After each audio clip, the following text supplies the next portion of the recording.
welcome back. I've actually done this set for at least 5 times. God damn it. Okay.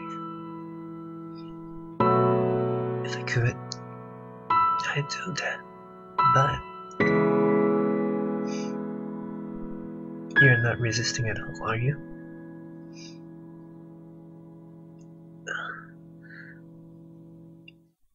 She surrendered her body without complaint, thinking about her friend the whole time. About the words she should say. The first words. Sari's slender fingers stroked Fusa's thin leg. Fusa-chan? Yeah. What are you thinking about? What are you thinking? You know, you don't have to think about anything, okay? Sari smiles faintly again, but the smile quickly disappears as she closes her eyes. She presses a kiss on Fusa's knee.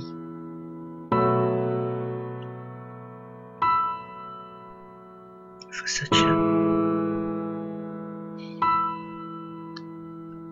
For some reason, she's calling her Fusa-chan again. No.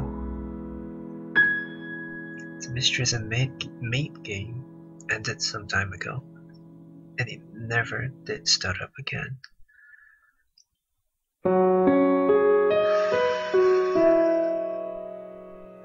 I am assuming that's breathing out.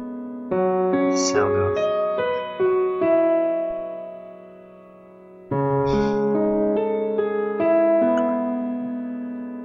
Sari smiles mischievously and blows air in Fusa's thigh. Oh. I was right. Sari. Fusa-chan, you're so kind. No, I'm not. Her denial comes out more friendly than she would have thought herself. Sari gives her a slightly startled look, but then she smiles. Oh, that's true. You're actually a little mean, aren't you?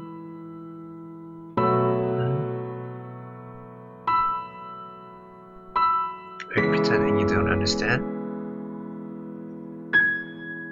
Sari's hand advances to Fusa's inner thigh. Sari's fingers have cooled down a little. Fusa recalls hearing that the extremities of your body grow colder when you're nervous. But there's another sensation unrelated to that. It's as if there's a slight electric current right where Sari is touching her. Skin feels hot.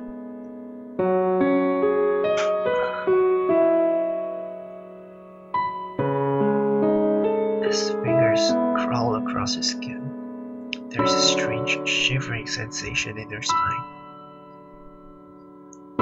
There's a painful tightness a little below her chest, in the pit of her stomach.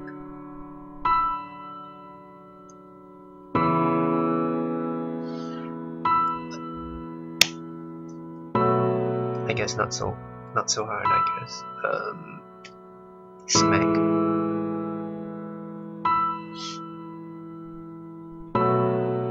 The next thing she feels is a warm sensation. Sari's damp lips are touching Fusa's skin.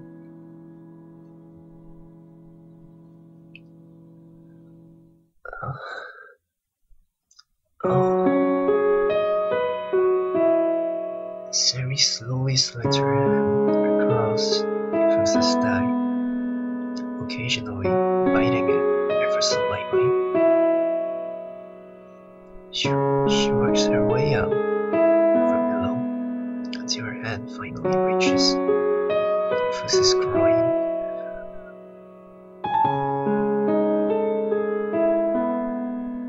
Sari, you bad girl.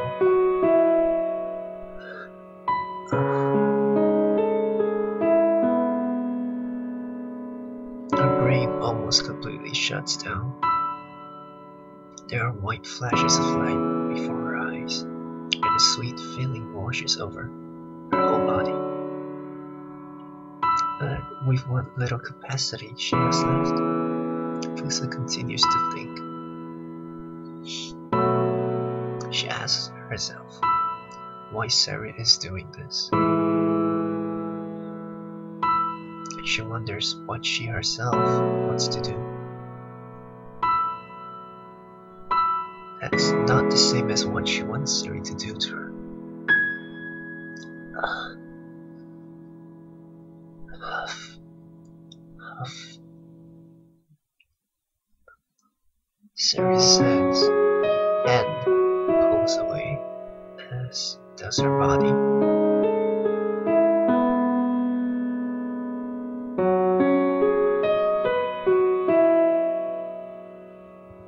She takes 2, 3 steps back, then looks at Fusa.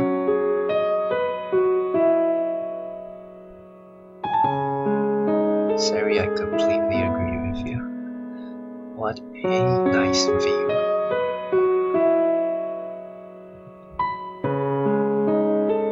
She wants to drop the hem of her skirt, but Sari's eyes are fixed on it. Yes, give that pose.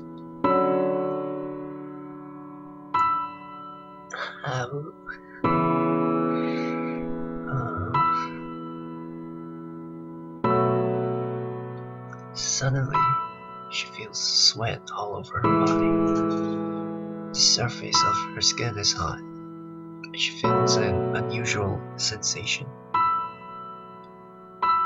I apologize if you hear noises around.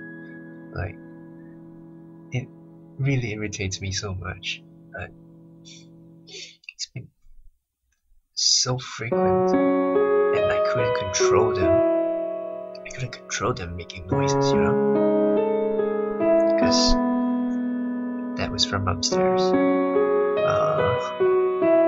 Completely sucked. Alright.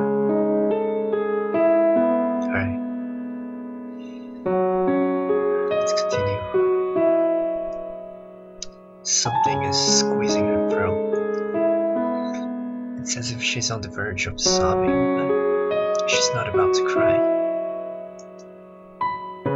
When she breathes in, her head goes fuzzy, and it seems to her she might fall over backwards. Sari chuckles and looks at Fusa, who averts her face. The distance between them is about a meter. Pretty long, I suppose. But right now, that seems extremely far to Fusa. Making her dress like this, watching her from afar.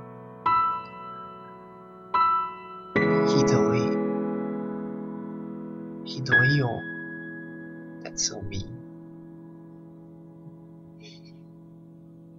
Maybe I should take some pictures of you.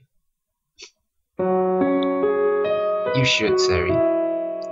But no embarrassing poses, okay?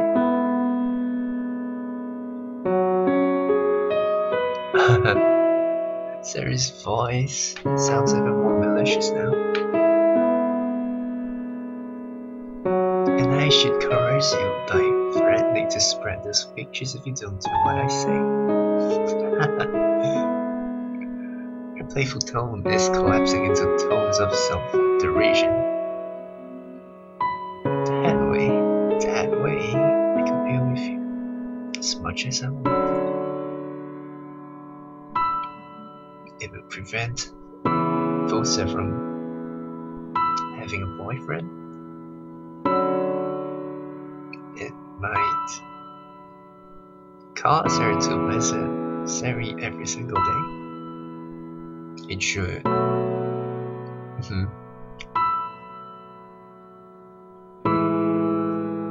I don't think Fusa hates that idea at all. Sam,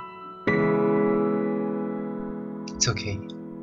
Don't say anything, okay? She needn't have said that. Fusa doesn't have the capacity to do more than call Sari's name. She still doesn't know what other words she should say. Sari.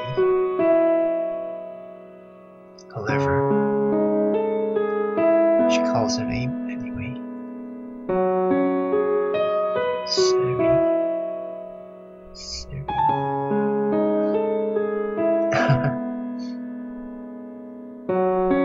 Sari laughs quietly, and once again kneels at Fusa's feet. Section.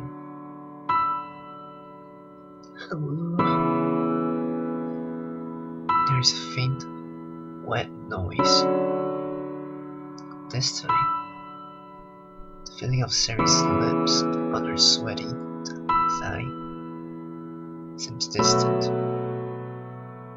Her fingers, on the other hand, seem to be inside her skin itself, probing around within the confines of her body.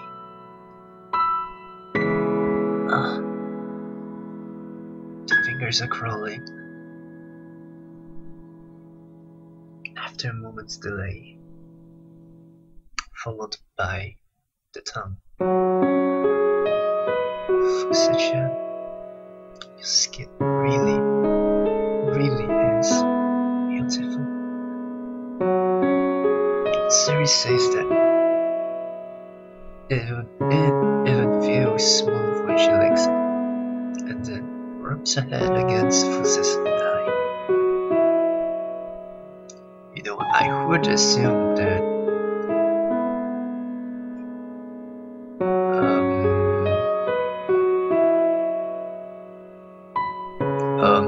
how do I say that? I would assume that most girls would have pretty smooth skin, even even when licking it. How do I say that? Well, I don't know how to say that, but whatever. Forget that.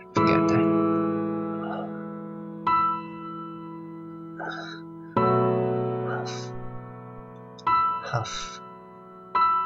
Her legs begin to tremble.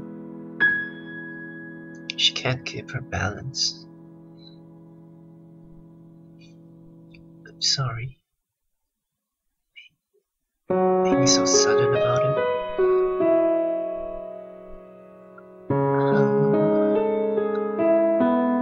Sari, you keep telling me you're sorry. Yes, you're right. Sari rubs her cheek against Fusa. She rubs first her cheek, then her chin, then her neck, collarbone, and her shoulder. Like a cat marking an object as its own.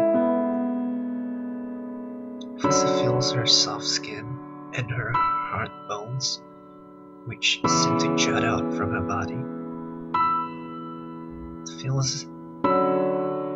She feels it on both her thighs. It's not the feels. I assume it's she feels it. Yeah. What time is it? She has no idea how much time has passed while they were doing this.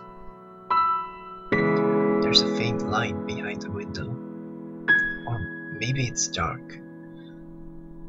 We agreed that today was a day where nothing bad would happen, didn't we?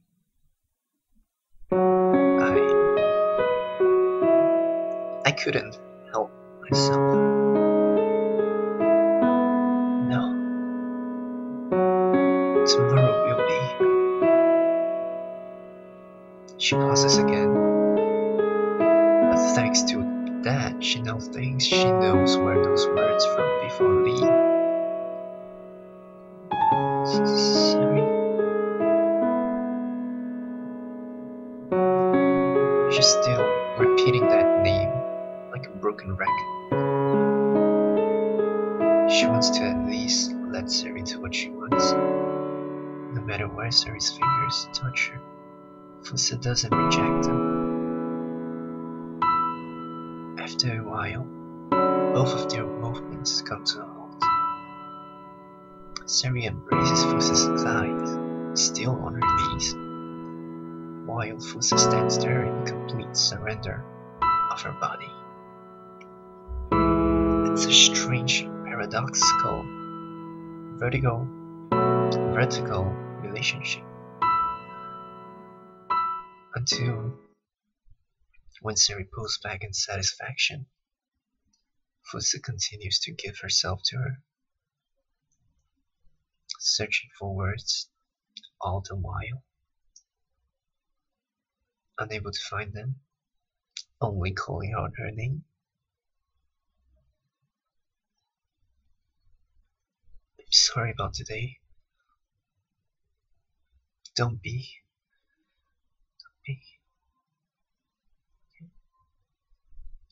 Sari's voice is flat, but it sounds a little brighter than before.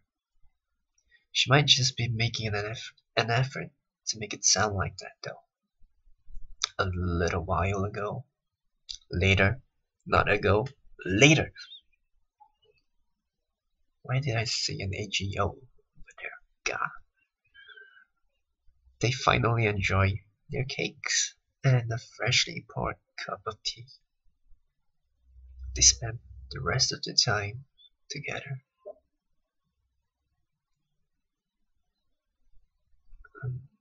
Did I surprise you? What do you mean?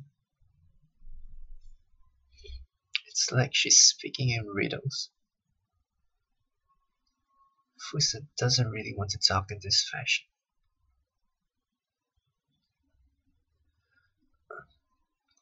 Listen, you've got nothing to apologize about. Sari, I should be the one. Fusa is searching for the words even now. For something that won't disappear from this void.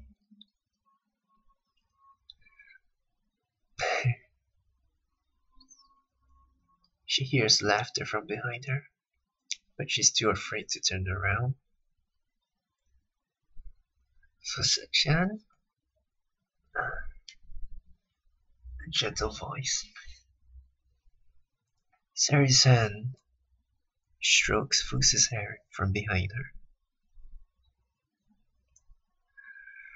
I'm sure you had so much fun, craving over her thigh all day long. So envious. I'm so envious.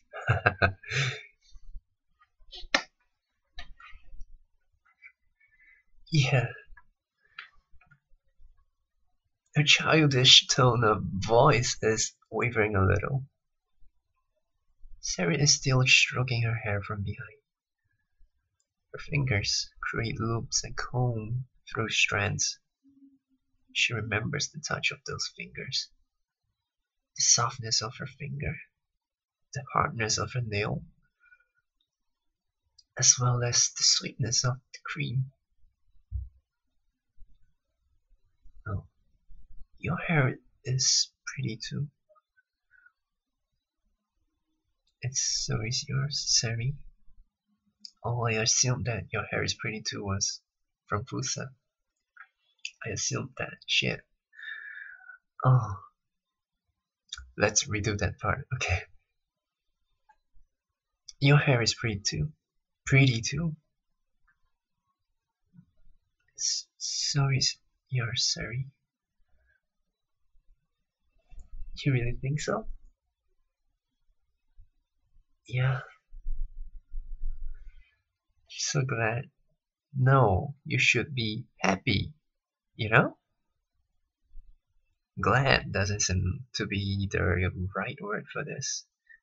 You should be feeling happy instead of feeling glad in this situation, yeah? Like, mm,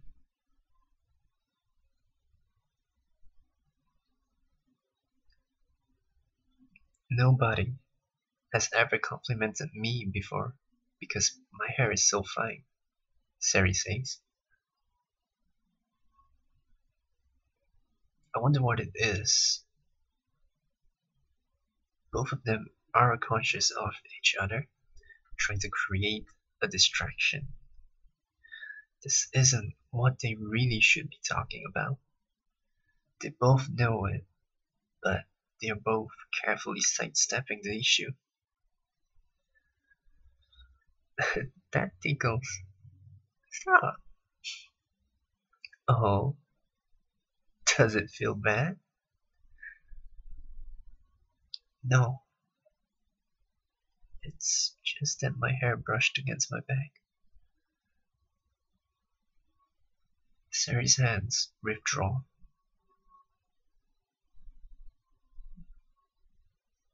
You can touch it if you want. Hmm. Whoa, what's this? That's pretty bold of you, Fusa-chan. Hang on. Jeez, what are you saying? Sari laughs and once again begins to fiddle with Fusa's hair. Maybe this is just the kind of stimulation she needs right now. Ah, rather than touching her directly, she can sense Sari's presence from her hair. Fusa-chan? Yes. You're going to school tomorrow, right? The question takes her by surprise. Her fingers stop moving. Well, yeah, I think I will. I see. I see.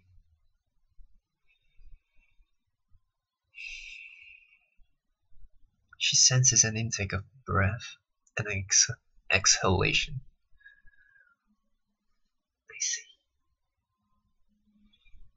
Fusa wonders what kind of expression Siri is wearing now. But she can't turn around. She only moves a little closer. There are wrinkles in the sheet covering the bed.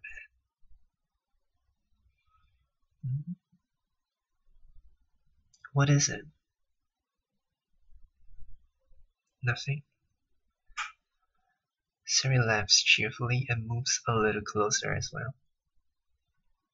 But there's a restraint in her voice that Fusa hasn't heard before.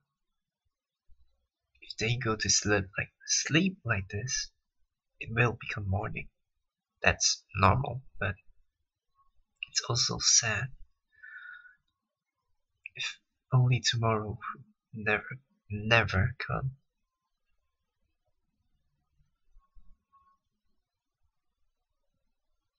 At some point, her eyes fell shut, and the next thing she knows is that light is falling through the window. It's the 5th day. Morning. Fusa blankly thinks to herself. She wants to stay under this futon forever. But if she does that, everything will become blurry and vague, and she doesn't want that.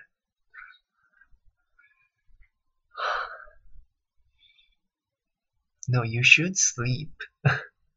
Sleep is one of the most important thing to keep yourself looking good, yeah? To keep yourself from looking bad, yeah? From looking blurry stuff. Hmm. So don't say that, okay? Don't think that. Though she's feeling very sleepy, she bites on her lip to wake herself up.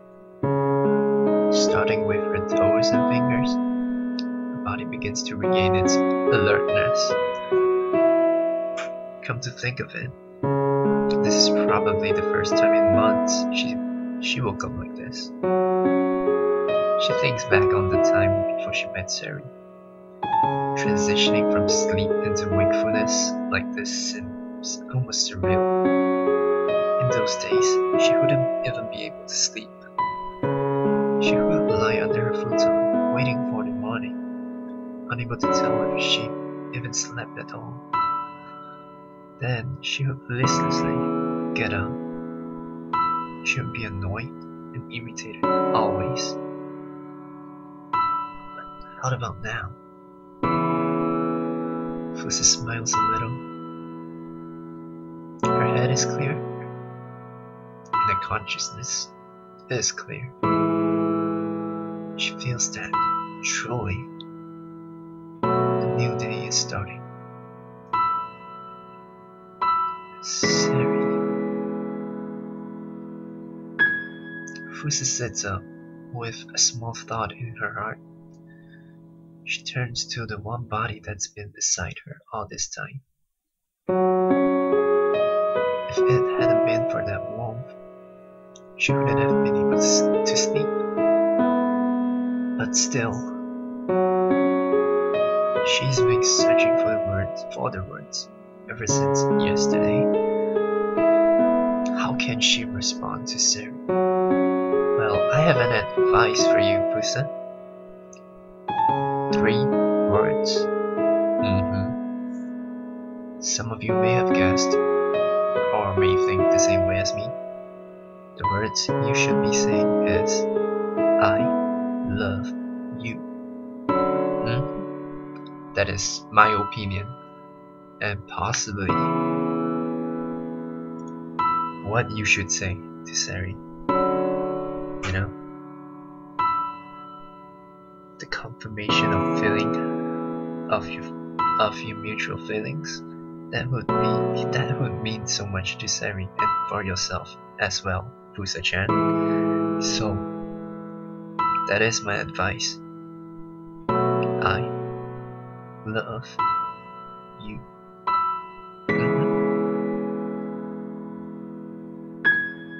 It's difficult to say, but it's definitely the right words to say.